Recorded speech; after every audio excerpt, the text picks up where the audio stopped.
Whatever rocks your socks, whatever spins your top, whatever winds your watch, whatever flips your flop, whatever turns you on, whatever flies your flag, whatever bangs your gong, or whatever swings your bag. Do it often, but do it well, 'cause nobody knows and there's no way to tell when the ride ends.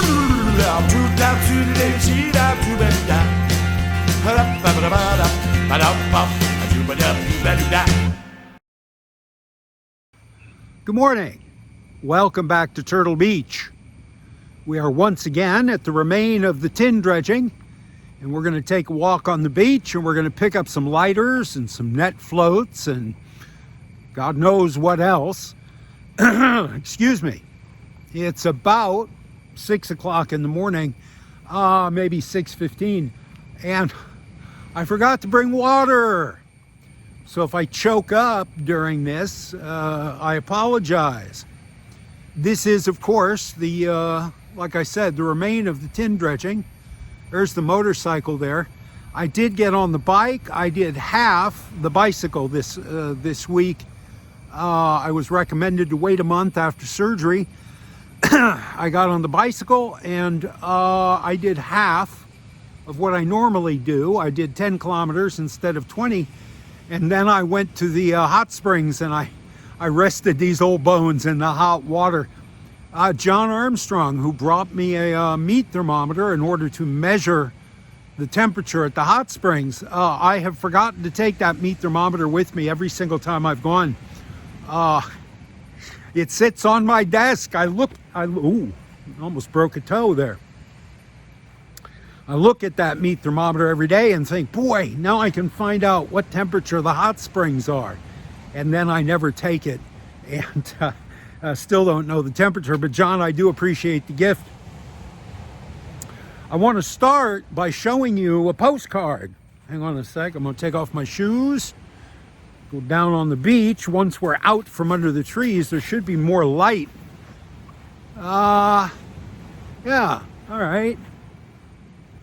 What the living? Oh, those are fish traps. Yeah, some fisherman has pulled his fish traps up on the beach. Otherwise, it is the typical empty beach that Steve walks on twice a day and picks up trash. This time of year, there's very little trash. I'll show you. This is the high tide mark from the last high tide, and it's just casuarina needles. The needles of these evergreen trees, which are an invasive species brought in from Indonesia by His Majesty Rama IV. In order to build railroads, you needed wooden ties. And so all of these big giant evergreen trees here are not native. They're beautiful, they're gorgeous, but they're not native, and they're forcing out all the native species. So the government is perpetually talking about cutting them all down, which would make a much less dramatic national park, but one much more natural. So there you go. Yeah, I want to share with you this postcard. I thought I saw a chess piece. You know, if I find a chess piece on the beach, I've found 13 chess pieces in 18 months. I've got, it takes 32 chess pieces to make a chessboard. I've got 13 and 2 spares, duplicates, an extra knight and an extra bishop.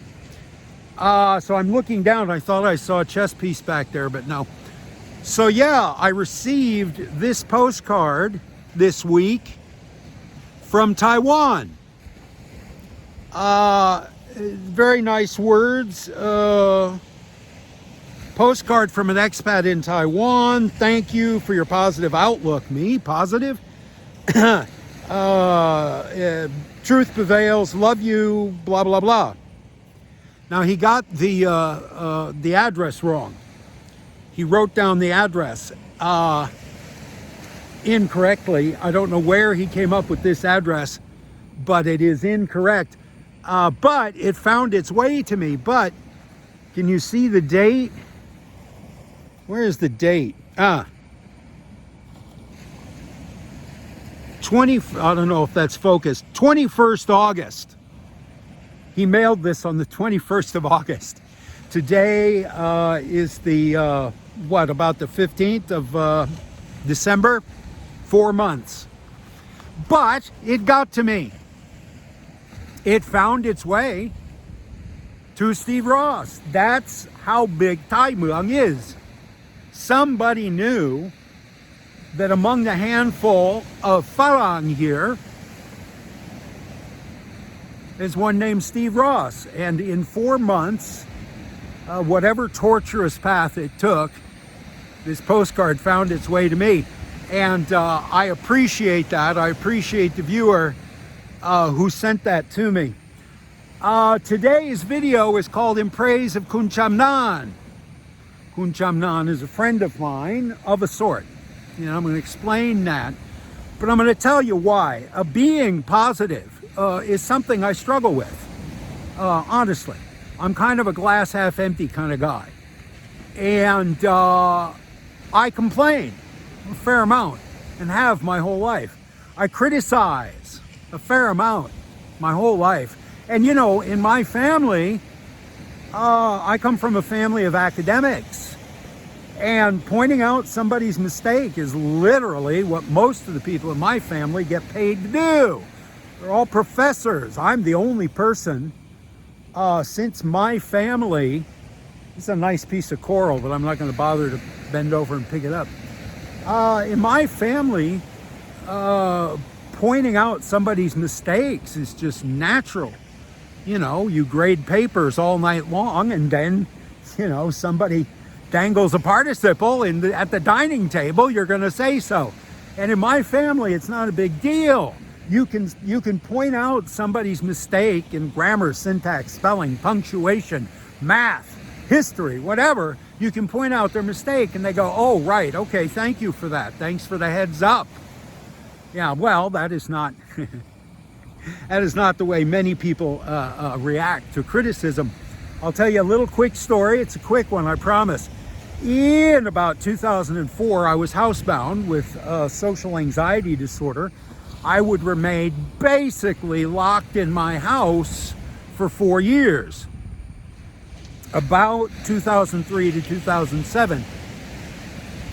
And eventually I was offered a job teaching medical transcription on the island of Trinidad. And it was too much money. I couldn't turn it down. So I got a bunch of medication from my therapist. Yeah. I went to Trinidad for a year, and the Caribbeans, boy, they don't let you be shy. They grabbed me by the collar and shook all the social anxiety right out of me.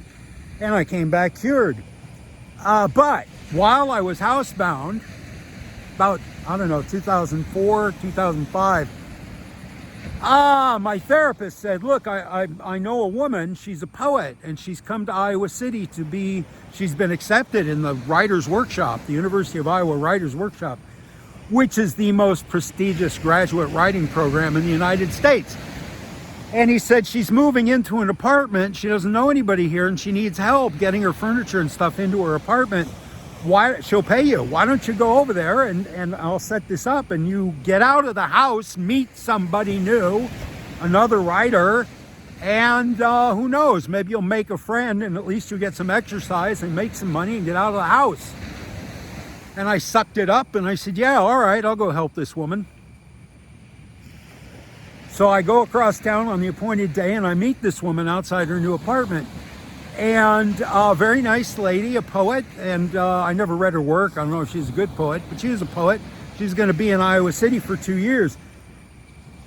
She had rented a 3rd floor apartment in a building halfway up a hill, and we couldn't park right in front of the building. We had to park at the bottom of the hill, and most of what this woman owned, as she was there's a lighter. I don't know if you can see that, but that is my goal. That is the aim of these walks. To pick up trash off the beach, but only good trash, only usable trash. And I'm at the point now where I'm disappointed if I come out on the beach and the beach is clean, relatively clean as it is now at this time of year, at this time of the tide cycle, at this time of day, with the wind where it is, and I don't know what affects it, but I am disappointed to come on the beach and there's no trash. Isn't that awful? Anyway, so being a writer, what this woman owned the most of was books. Boxes and boxes of books. And I had to carry all those books uphill to the door of the apartment and then up 3 flights of stairs to her apartment. And she stayed upstairs and put the books on shelves, the built-in shelves. So that was the day. But we would take breaks and we would sit and talk together. And at that time, as I was going through my divorce, my only topic of conversation was the divorce. My ex-wife and how she was screwing me, and the lawyers, how the lawyers were screwing me, and the judge is this and that, and the sheriff came and blah, blah, blah, and they repossessed my car and I lost my job and blah, blah, blah. Because if you've ever been divorced, you know how it is. There is a period of time there where all you can talk about is your divorce. So she had promised to take me to dinner at the end of this, and we went to dinner, and I was hot and sweaty and exhausted, and I kept talking and talking about my divorce, and at one point in the restaurant she just shouted, "God damn it, can't you praise anything?" Big loud voice. "Welcome to Iowa City, lady." Here she is, I don't know, we were in a Denny's or something, and she's shouting, "God damn it, can't you praise anything?" And at that time, no, I could not. I think it is a sign of perhaps a reconditioned psyche that now I can praise. So I want to praise Chamnan. First, I got to tell you another story. So I like Hollywood stories. I like particularly Hollywood stories with very bad endings.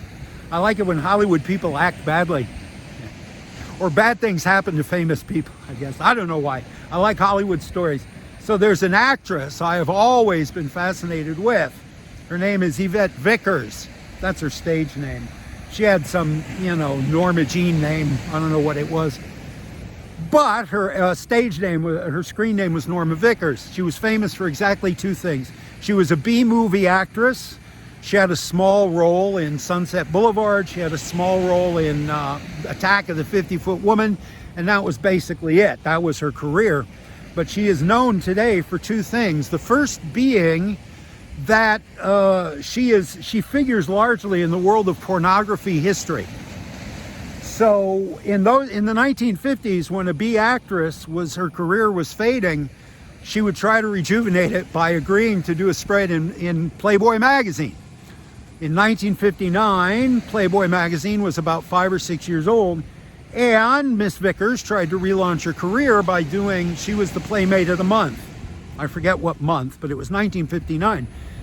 Now at that time, Playboy magazine had been on the stands 5 or 6 years. They had never shown anything except breasts.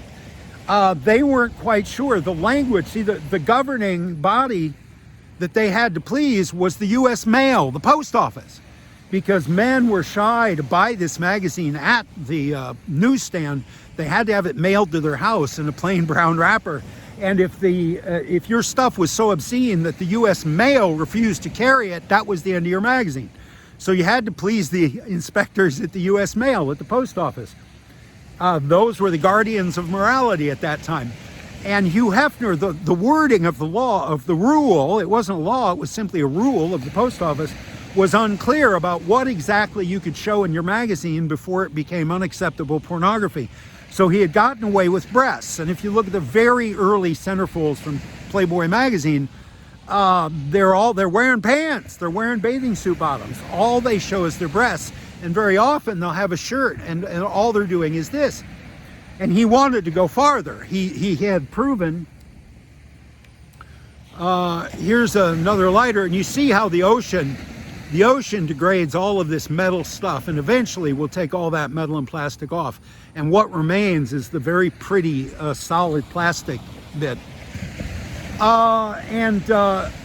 Hefner wanted to push the envelope, so he decided that he would do it with Miss Vickers' Playmate of the Month centerfold.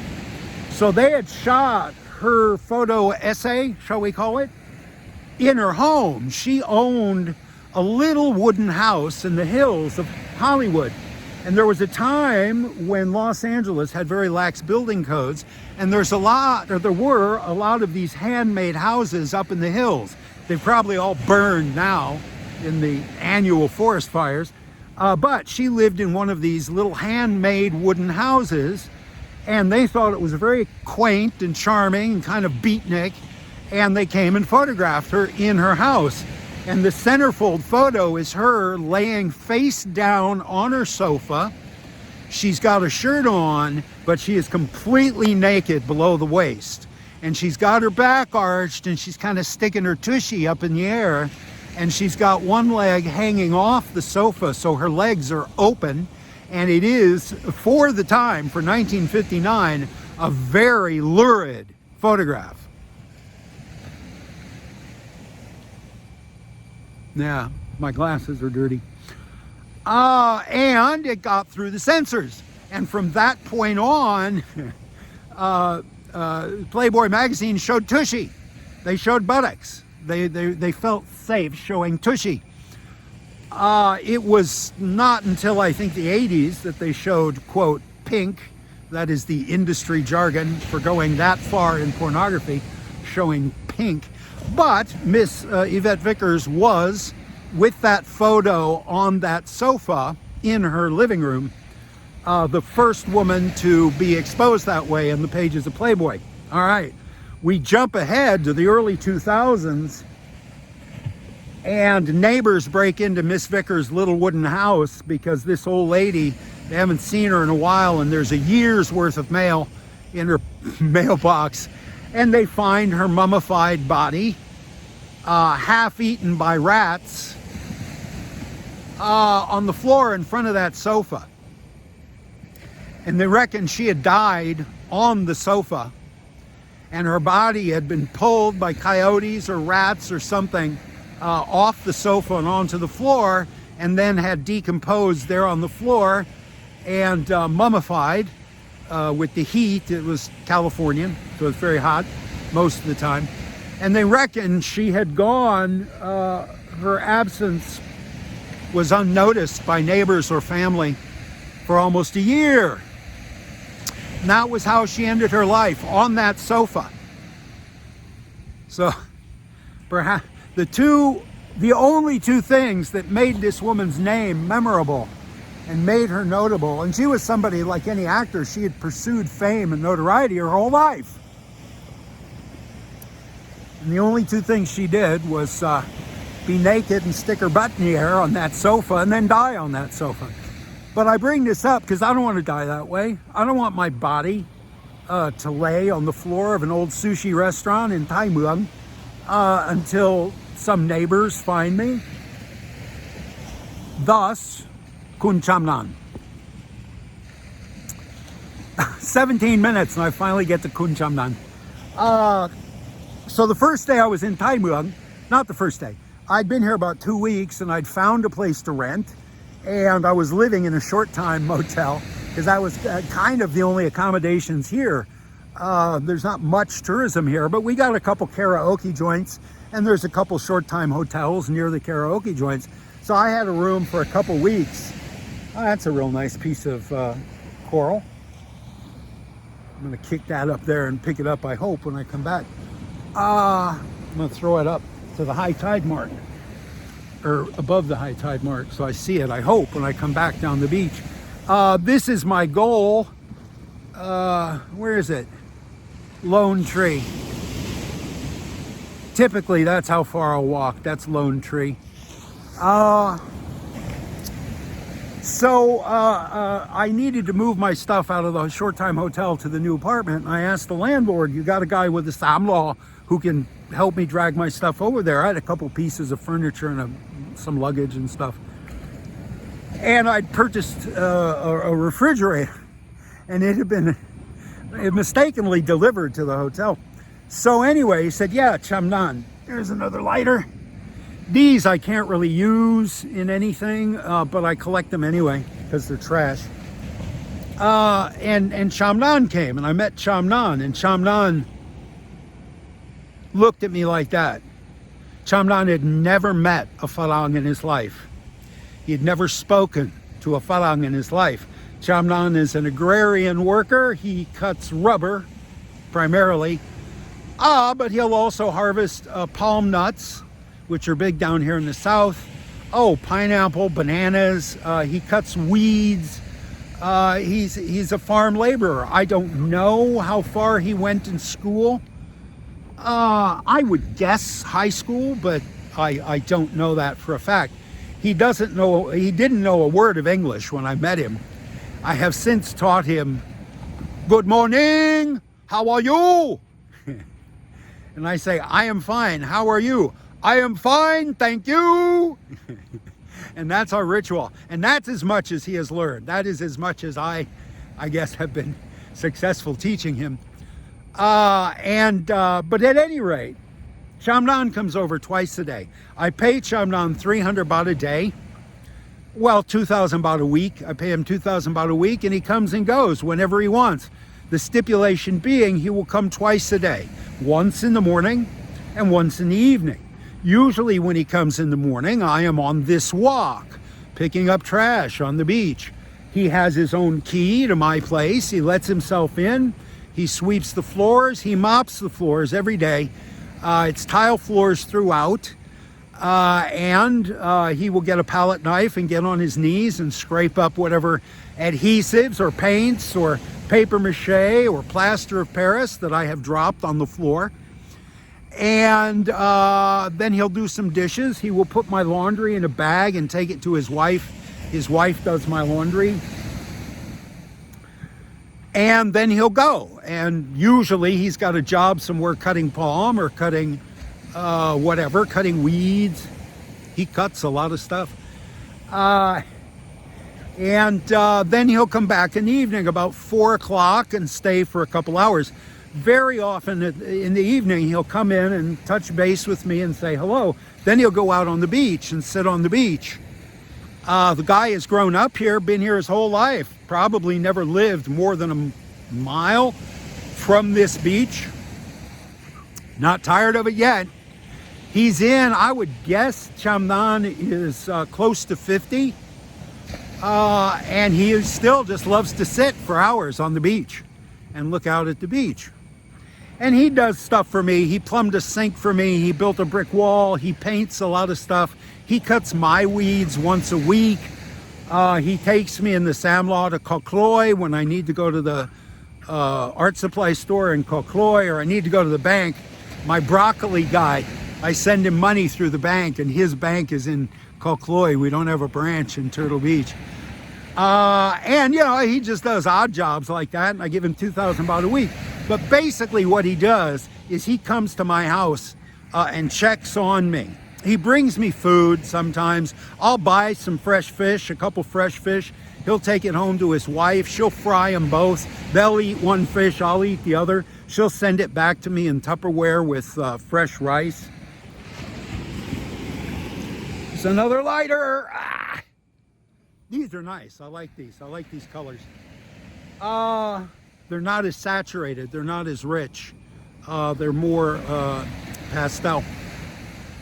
He does these knickknacks, he's odds and ends, knickknacks and things. And sometimes he and I will sit down and have a meal together. We're very comfortable together. We'll sit in comfortable silence and eat together. But basically what he's doing is making sure that Steve doesn't end up like Evette Vickers, mummified and eaten by rats on his living room floor, because I have that same tendency to withdraw. I worked my whole life to retire, and this is where I choose to retire. What is the salient feature of this geography? Isolation, right? Left to my own devices, I would be that mummy on the floor. And Chamnan is my insurance company, my insurance that I don't He also helps me in other ways. I want to share this one last thing with you. So, you know, I'm making these paper mache turtle shells that are gonna go around the skirting. Here's another.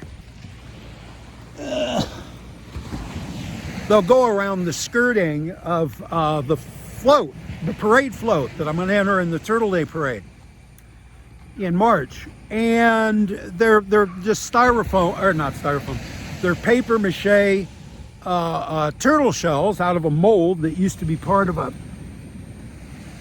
Halloween costume for a kid, a Teenage Mutant Ninja Turtles Halloween costume. I think it's Leonardo's shell.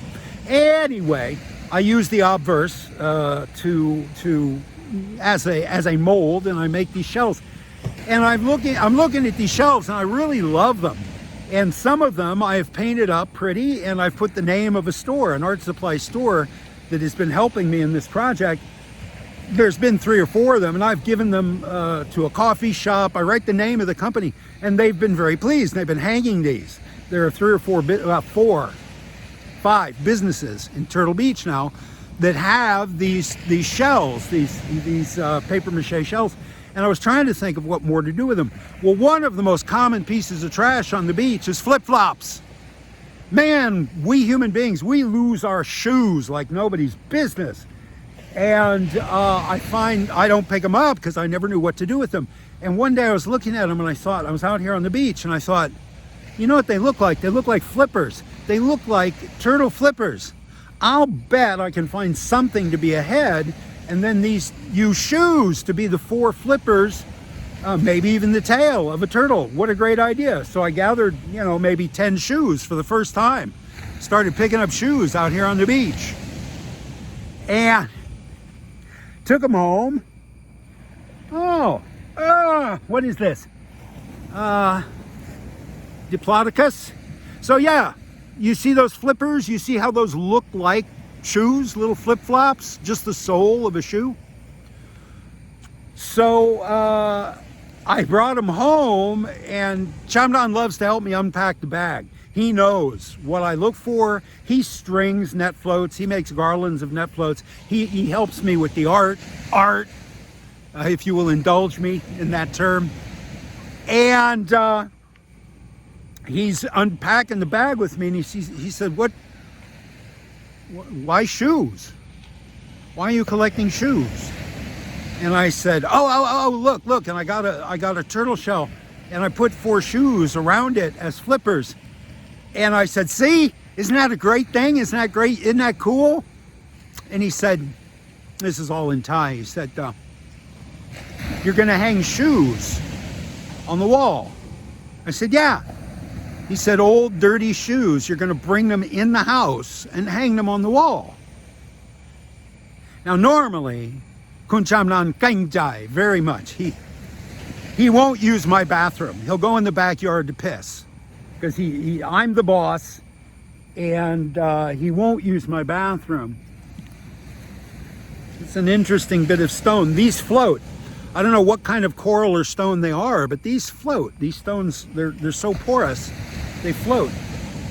At any rate, I realized he's looking at me. Normally, he's very Kangjai. Normally, he would never contradict me. He would never tell me I'm making a mistake. In this case, his face and his expression and his tone of voice was very much, what are you, stupid? Is this your first day in Thailand?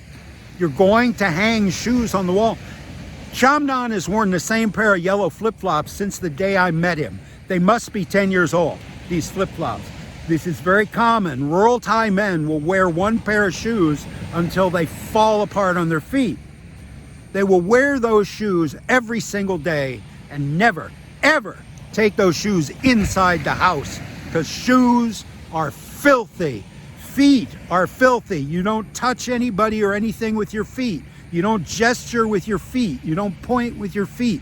You do not draw attention to your feet, particularly the soles of your feet, in any way. Dirty old shoes off the beach are the same thing. Why would you hang those on the wall? So he saved me from embarrassment. He's my cultural teacher. and I very much appreciate his attention. I have said before, all relationships in Thailand are transactional. A mother cares for her babies because she is a mother and she loves her babies, but the expectation will always be there that when she is old, these babies will care for her. An obligation comes with every interaction in this country. And I pay Chamnan. I pay him pretty well. It's about 300 baht a day, right? 2,000 baht a week, about 300 baht a day. Minimum wage, I think at the moment, is about 300 baht. That's for a full day of cutting rubber. That's about what he gets for a full day, 8 hours in the rubber groves. I pay him that just to come over twice a day and mop the floor, clean the bathroom, you know, scrub the tiles in the bathroom. A lot of times he'll just hang out and take a nap. I pay him basically to be company. I pay him, you know, to check on me and make sure I'm not dead. And I know other people have somebody in their life, other Falang, other expats have somebody in their life who fulfills this purpose. Typically, that will be a romantic partner, or at least a sexual partner, a bed partner. I don't need that in my life right now. That is the last thing I need, is to hook up with some woman and start making decisions based on her needs and her life instead of my needs. This is my retirement. This is my time to take care of Steve. I don't want to think about anybody else's needs but my own. So I'm very happy to pay Chamnan to do this role. And, you know, God willing, 10 years from now, hell, 20 years from now, maybe he'll still be doing the same thing. I hope. In praise of Kun Chaman. Kun Chaman is my friend. Yes, I pay him 2,000 baht a week to be my friend. But, you know, in the 6th grade, if I could have bought a friend in the 6th grade for 2,000 baht a week, I'd have robbed the bank. All right, here I am. This is Lone Tree. That's typically the end of my walk. I've only found, I think, 5 or 6 lighters, but going back, I will go up there. That is the very, very highest tide mark, and typically there'll be a few more things of interest up there. That's where I came from. Right around that point is the remain of the tin dredging. That's all I had to say. Thank you very much for your time. Thank you for your attention. Oh, look, the sun's coming up. I have to get up under the tree line because that sun on my face will make me break out. I got rosacea. Yeah, have a great week. You know, I'll see you next Friday. Like, subscribe, share, please share. You know, I've been hovering at 4,900. Oh, this is the lower jaw of a pufferfish, the spiny pufferfish. And when they decompose on the beach, they break down into millions of these and one of these. And I like them. I like the chevron shape very much. So I will take that with me. Thank you, universe. Yeah. What was that? Oh, I've been hovering at 4,900, 4.96 subscribers for weeks. Do me a favor, share this with somebody. Ask them to subscribe just to get Steve over that hump, 5,000 subscribers, all right? Otherwise, you have a terrific week. I very much appreciate your attention. I very much enjoy your company. This is the most important time of my week. I love you guys very, very much. And I hope you have a terrific week. I'll see you next Friday. Click, click.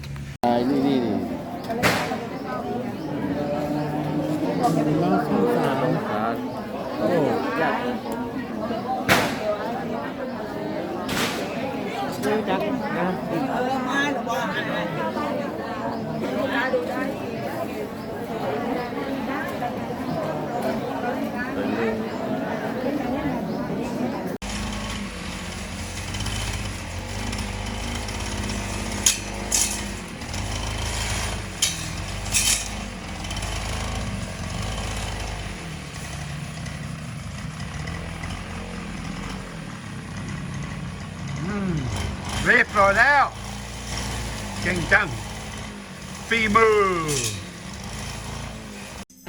Whatever shaves your sheep, whatever bakes your clam, whatever digs your peak, whatever smokes your ham, whatever blows your nose, whatever chews your bone, whatever squirts your hose, whatever sings your song.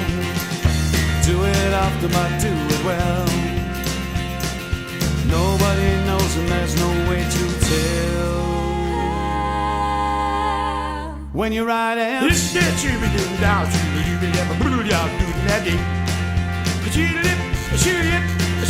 shoot down to that